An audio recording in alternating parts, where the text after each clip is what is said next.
ये एक ऐसा वाक्य होता है जिसमें किसी वाक्य के अंत में न लगा हो, न जुड़ा हो, ठीक ना।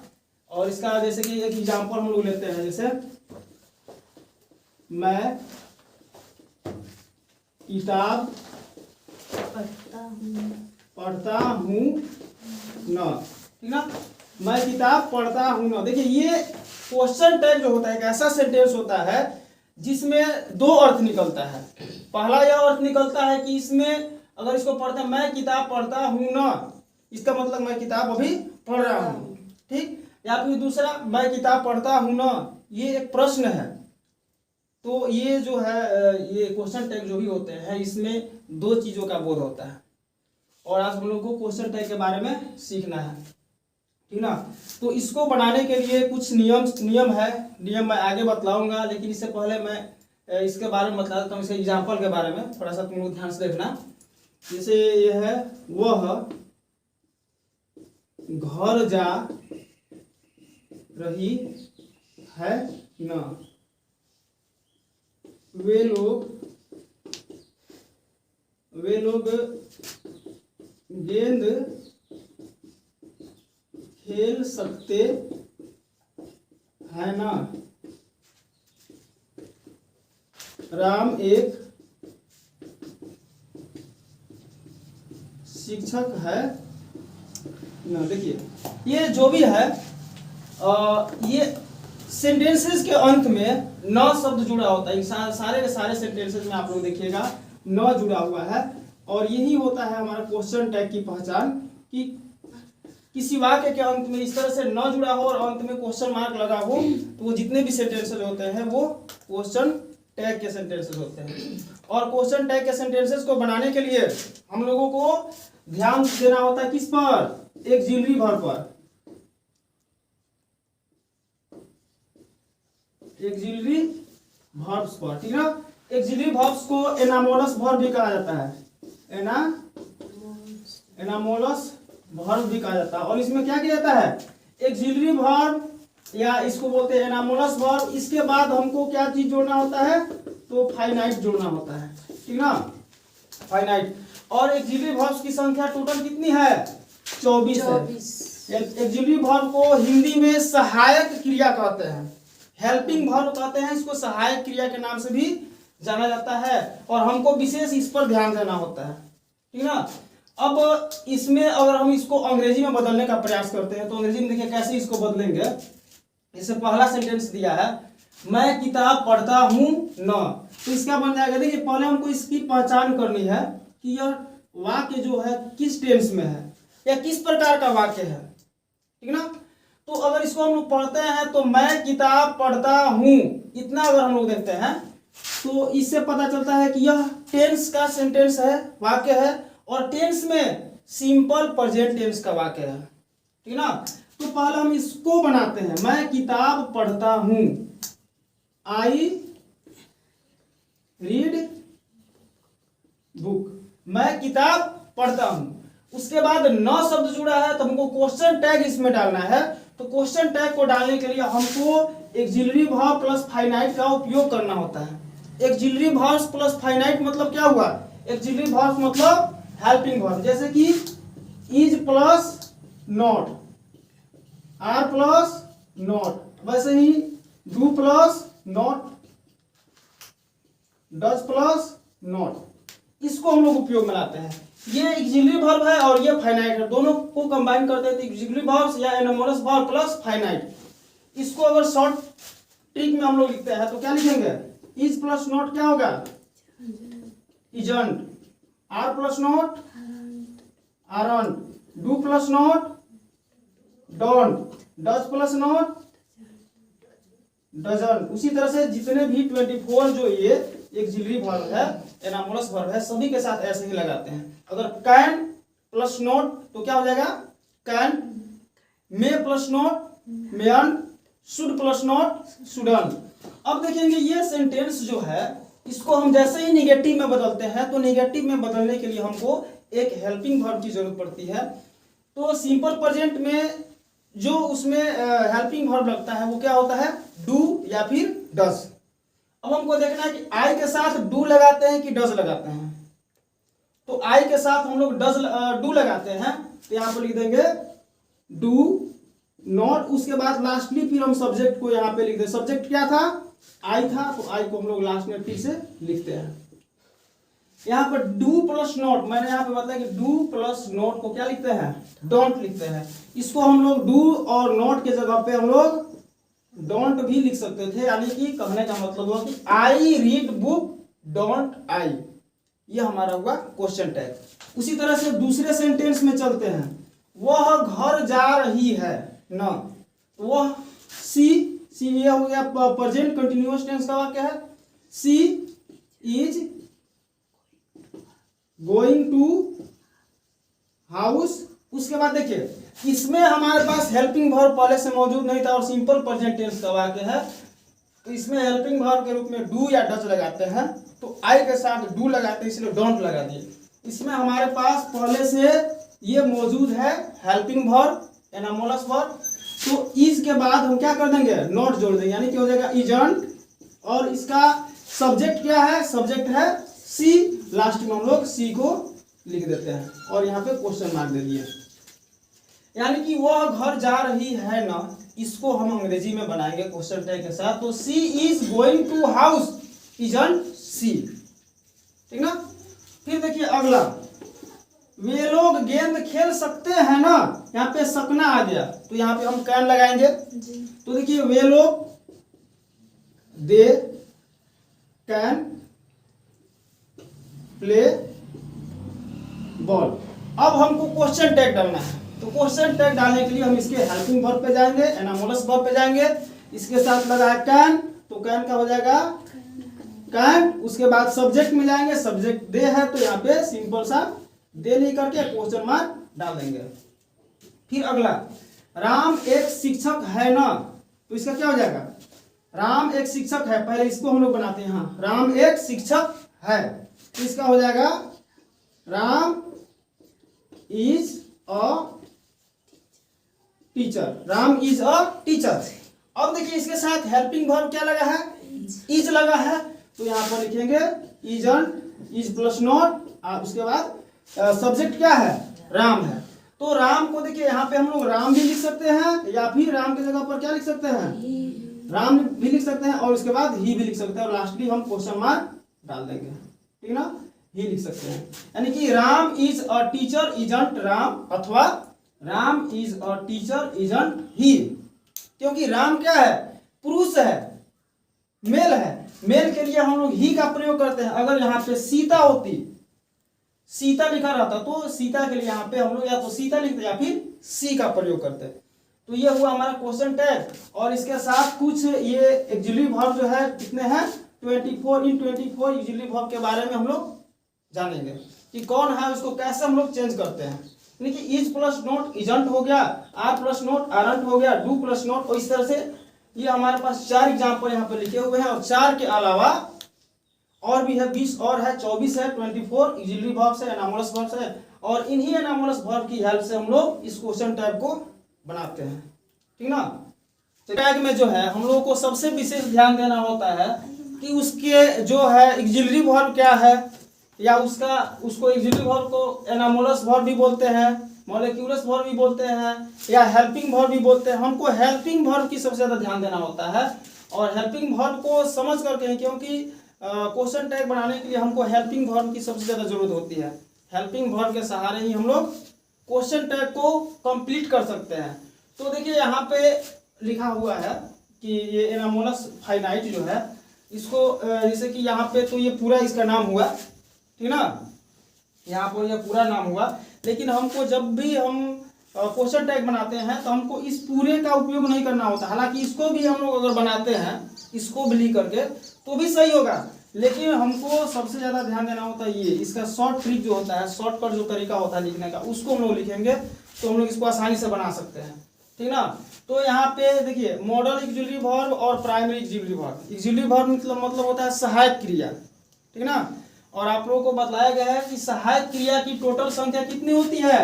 ऑक्सिलरी वर्ब, एनामोलस वर्ब या हेल्पिंग वर्ब की संख्या होती है 24, ठीक ना। और इन्हीं 24 के सहयोग से हम लोग क्वेश्चन टैग बना सकते हैं। और इस 24 एक्सिलरी वर्ब में ये 11 जो एक्सिलरी वर्ब है, इस 11 एक्सिलरी वर्ब को हम लोग किस नाम से जानते हैं? इसको हम लोग बोलते हैं प्राइमरी एक्सिलरी वर्ब। ये हमारा हुआ प्राइमरी एनामोलस वर्ब कहिए या फिर एक्सिलरी वर्ब कहिए, एक्सिलरी। ये है, ये इसकी संख्या है टोटल 11 है। और इन 11 एक्सिलरी वर्ब के बारे में हम लोग समझते हैं। और इसमें अगर फाइनाइट को हम लोग ऐड कर देते हैं तो शॉर्टकट तरीका से हम लोग इसको क्या बोलेंगे? तो यहाँ पर देखिए डू प्लस नॉट, डू और नॉट को जोड़ते हैं तो इसको हम लोग बोलते हैं डॉन, ठीक ना। और बोले कि क्या कहते हैं, ये क्वेश्चन टैग में हम लोगों को इसी का उपयोग करना है, ठीक। और डज और नॉट, डज में जब नॉट को ऐड करते हैं तो क्या होता है? डजंट, ठीक। उसी तरह से did plus not didn't, is plus not isn't, are plus not aren't, am plus not. देखिए यहाँ पर एक चीज हमको समझना है कि आर प्लस नॉट जो होता है आरंट होता है, इसको आरंट बोलिए या आंट बोलिए, ठीक। बोलचाल की भाषा में इसको आरंट न बोल करके आंट बोला जाता है स्पीकिंग में। लेकिन अब हमको यहाँ पे समझना है कि एम प्लस नॉट को मिलाने के बाद एम नॉट होना चाहिए था ना, लेकिन एम नॉट नहीं होकर के क्या होता है? इसका भी आरंट ही होता है। उसी तरह से was plus not wasn't, were plus not weren't, has plus not hasn't, have plus not haven't, had plus not hadn't. ये 11 जो है 1 से लेकर के 11 तक, इसको हम लोग प्राइमरी एनामोलस वर्ब या प्राइमरी एक्सिलरी वर्ब के नाम से हम लोग जानते हैं। और इसकी भी सबसे ज्यादा भूमिका होती है इस क्वेश्चन टैग को समझने में, ठीक ना। अब देखिए इसके बाद हम चलते हैं, ये 12 से लेकर के 24 तक ये हमारे हैं। इसको हम लोग किस नाम जानते हैं? इसको हम लोग बोलते हैं मॉडल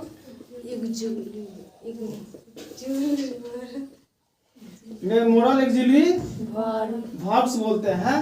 और ये मॉडल एक्सिलरी वर्ब्स की संख्या होती है टोटल 13, ठीक। ये 13 और यह इसकी संख्या होती है 11। 13 और 11 को ऐड करते हैं तो हो जाता है 24। Total anomalous verb axillary verb की संख्या होती है 24 और इन्हीं का उपयोग होता है क्वेश्चन टैग में। अब देखिए मॉडल एक्सिलरी वर्ब्स में कौन कौन से आते हैं? तो सबसे पहले आता है हमारा can, can plus not, can plus not हो जाता है can, may plus not mayn't, shall plus not को सांट बोलते हैं, ठीक ना।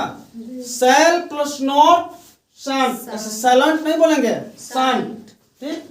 Will plus not won't, would plus not wouldn't, might plus not mightn't, would plus not wouldn't, should plus not shouldn't, must plus not mustn't, ought plus not oughtn't. और इसी तरह से dare plus not daren't, need plus not needn't, used plus not usedn't, ठीक। और ये जो भी primary और मॉडल एक्सिलरी वर्ब है इसके बारे में हम लोग एक एक करके इसकी टोटल जानकारी हम लोग हासिल कर चुके हैं, आप लोग देख सकते हैं, ठीक ना। पीछे हम लोग इसके बारे में पूरी तरह से समझ गए हैं एक एक। ये प्राइमरी एक्सिलरी वर्ब और मॉडल एक्सिलरी वर्ब दोनों का यूज सीख चुके हैं और उसका यूज किस तरह से होता है उसी के आधार पे हम लोग इसको क्वेश्चन टैग में आसानी से बदल सकते हैं। किस तरह के सेंटेंसेस में हमारा कैन लगता है, किस में मे लगता है, किस में माइट लगता है, किस में must should ought to dare to ये सब लगता है। इस चीज के बारे में हम लोग पहले ही पढ़ चुके हैं और पीछे आप लोगों को ये चीज मिल जाएगा। अब हम लोगों को ये मेन चीज हमको ये जानना था। इसको जानने के बाद हम लोग चलेंगे नियम के बारे में। और नियम, क्वेश्चन टैग बनाने के नियम, क्वेश्चन टैग बनाने के कुछ नियम होते हैं। सबसे जो महत्वपूर्ण नियम होता है, इंपोर्टेंट नियम जो होता है वो क्या है, यहाँ पे लिखा हुआ है, ध्यान से देखेंगे। तो क्वेश्चन टैग को बनाने का नियम, तो पहला नियम को इस यहाँ पे पढ़ते हैं। ये जो नियम है कह रहा है कि यदि मूल कथन पॉजिटिव हो तो निगेटिव क्वेश्चन टैग का प्रयोग होगा। मूल कथन यानी कि जो सेंटेंस है, मूल सेंटेंस, जैसे मैं बोल रहा था कि राम घर जाता है, राम घर जाता है, वे लोग पत्र लिखते हैं, हम लोग खेल रहे हैं। ये हमारा मूल सेंटेंस है, मूल कथन है। अगर यह पॉजिटिव में रहे तो हमको जो क्वेश्चन टैग बनाना है वो निगेटिव में बनाएंगे, ठीक, निगेटिव में बनाएंगे। और जस्ट उसका उल्टा, अगर मूल कथन निगेटिव हो तो उसे पॉजिटिव क्वेश्चन टैग, वहां पे पॉजिटिव क्वेश्चन टैग का प्रयोग होता है। इस चीज को समझ रहे हैं ना। अगर मूल कथन पॉजिटिव हो तो क्वेश्चन टैग निगेटिव होगा, अगर मूल कथन निगेटिव हो तो क्वेश्चन टैग पॉजिटिव होगा। और इसको समझने के लिए जो है ना, हम लोगों को यहाँ पे कुछ एग्जाम्पल लिखा हुआ है, इस एग्जाम्पल के बारे में हम लोग को देखना है। जैसे यहाँ लिखा हुआ है यू टेक टी, इसका अर्थ हुआ यू टेक टी, इसका अर्थ हुआ कि तुम चाय पीते हो। यहाँ पर नकारात्मक शब्द तो नहीं है, ये सकारात्मक है, पॉजिटिव है, तुम चाय पीते हो। तो इसके लिए हमको जो क्वेश्चन टैग डालना होगा, क्वेश्चन टैग क्या होगा, निगेटिव होगा, ठीक है ना। तो जैसे कि you take tea, simple present tense का वाक्य, इसके लिए हेल्पिंग वर्ब डू या डज लगता है। तो यू के साथ डू लगता है तो यहाँ हो जाएगा डोंट, और लास्टली फिर से सब्जेक्ट को हम लोग यहाँ पे लिखते हैं डोंट यू, और यहाँ पे हम लोग क्वेश्चन मार्क डाल देते हैं। यानी कि ये अगर ऐसे देखता है, पूछता है कि यू टेक टी में क्या क्वेश्चन टैग लगेगा, तो डोंट यू, क्योंकि ये था हमारा पॉजिटिव, और इसके लिए जब हम क्वेश्चन टैग डालेंगे तो वो निगेटिव होना चाहिए। दूसरा सेंटेंस देखिए, दूसरे नंबर पे आते हैं। पहला हो गया कि यू डोंट टेक टी, तुम चाय नहीं पीते हो। ये वाक्य तो हमारा निगेटिव हुआ, नकारात्मक हुआ, क्योंकि इसमें डोंट नॉट लगा है, नहीं जुड़ा हुआ है, मतलब यह एक नकारात्मक वाक्य है। और यहाँ पे लिखा है यदि मूल कथन निगेटिव हो तो पॉजिटिव क्वेश्चन टैग का प्रयोग होगा। तो क्वेश्चन टैग कैसा होगा, पॉजिटिव। तो यहाँ पे डोंट न लिख करके हम केवल लिखेंगे डू यू। ये पॉजिटिव था तो इसका निगेटिव बना, और यह निगेटिव है तो इसका क्वेश्चन टैग पॉजिटिव बनेगा, ठीक ना। आगे देखिए 3 नंबर, सी इज ब्यूटीफुल, वह सुंदर है। ये वाक्य जो है पॉजिटिव है कि निगेटिव है, पॉजिटिव है। तो इसको बनाने के लिए, क्वेश्चन टैग में बदलने के लिए हमको निगेटिव क्वेश्चन टैग का प्रयोग करना होगा, यानी कि इज के बाद हमको नॉट जोड़ना होगा, अर्थात इज प्लस नॉट क्या होता है, इजंट, और सब्जेक्ट क्या है, सी है, इजंट सी, क्वेश्चन मार्क। अगला 4 नंबर देखिए, सी इज नॉट ब्यूटीफुल, ये नॉट लग गया मतलब निगेटिव है, और इसको क्वेश्चन टैग में बदलने के लिए हम लोग केवल इज सी लगा देंगे, क्वेश्चन मार्क, ठीक। उसी तरह से अगला 5 number, he will help me, यह पॉजिटिव है तो यह विल हेल्पिंग वर्ब है ना, एनामोलस वर्ब विल है। ही विल हेल्प मी, तो विल के साथ क्या लगा देंगे, नॉट लगा देंगे, अर्थात हो जाएगा वांट, उसके बाद सब्जेक्ट है ही, तो ही डाल देंगे।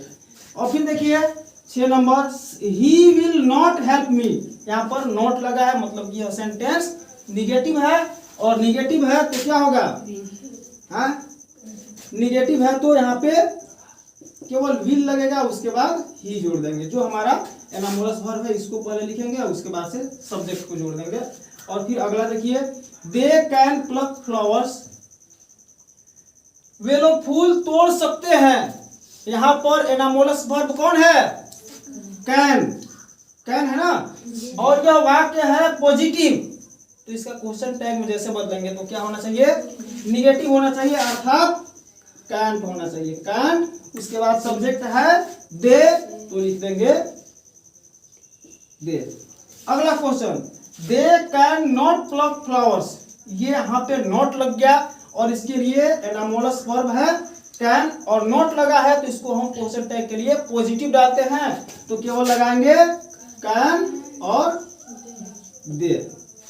फिर देखिए अगला, वी शुड हेल्प पुअर्स, हमें गरीबों की मदद करनी चाहिए।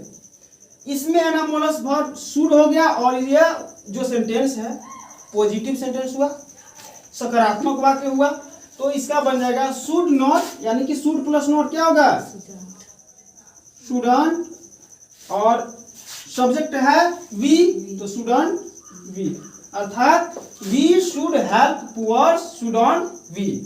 ठीक, और लास्ट सेंटेंस है we must not tell a lie, हमें अवश्य गलत नहीं बोलना चाहिए, झूठ नहीं बोलना चाहिए। और यह यहाँ पे है एनामोलस वर्ब मस्ट है, और मस्ट के साथ नॉट जुड़ गया। नॉट जुड़ गया मतलब कि यह सेंटेंस निगेटिव है, और निगेटिव के लिए हमारा जो बनेगा वो क्या होगा, क्वेश्चन टैग पॉजिटिव होगा। तो यहाँ पर हम लगाएंगे मस्ट और सब्जेक्ट को डाल देंगे बी। ये हुआ हमारा फर्स्ट नियम से क्वेश्चन टैग बनाने के लिए ये जो रूल है। ठीक ना, इसको आप लोग बढ़िया से देखेंगे, समझेंगे, इसको उतारेंगे।